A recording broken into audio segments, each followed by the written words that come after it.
However, brethren, I could not talk to you as to spiritual men, but as to non-spiritual, men of the flesh, in whom the carnal nature predominates, as to mere infants in the new life in Christ, unable to talk yet.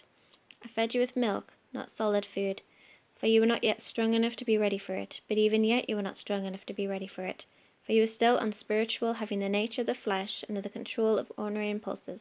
For as long as there are envying and jealousy and wrangling and factions among you, are you not unspiritual and of the flesh, behaving yourselves after a human standard, and like mere unchanged men? But when one says, I belong to Paul, and another, I belong to Apollos, are you not proving yourselves ordinary unchanged men? What then is Apollos? What is Paul? Ministering servants, not headed to parties, through whom you believed. Even as the Lord appointed to each his task, I planted, Apollos watered, but God all the while was making it grow, and he gave the increase. So neither he who plants is anything, nor he who waters, but only God, who makes it grow and become greater. He who plants and he who waters are equal, one in aim of the same importance and esteem. Yet each shall receive his own reward, wages, according to his own labour. For we are fellow workmen, joint promoters, labourers together with and for God. You are God's garden and vineyard and field under cultivation. You are God's building, Isaiah 61:3.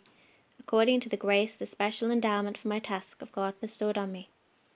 Like a skillful architect and master builder, I laid the foundation, and now another man is building upon it. But let each man be careful how he builds upon it.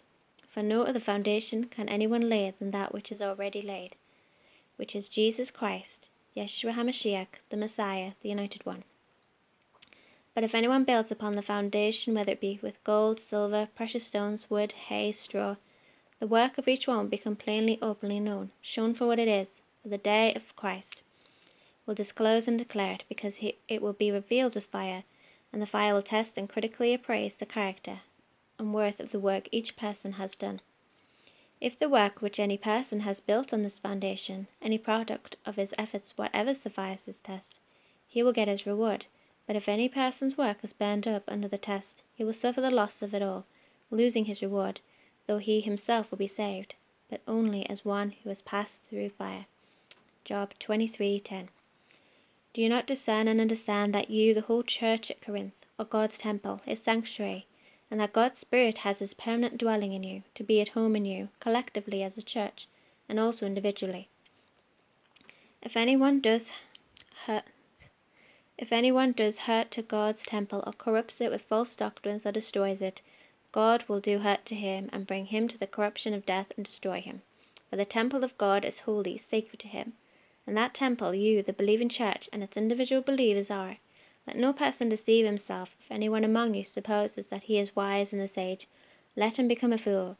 Let him discard his worldly discernment, and recognize himself as dull, stupid, and foolish, without true learning and scholarship, that he may become really wise. Isaiah 5:21. For this world's wisdom is foolishness, absurdity, and stupidity with God. For it is written, He lays hold of the wise in their own craftiness. Job 5:13. And again, the Lord knows the thoughts and reasonings of the humanly wise, and recognizes how futile they are. Psalm 94:11. So let no one exult proudly concerning men, boasting of having this or that as a leader.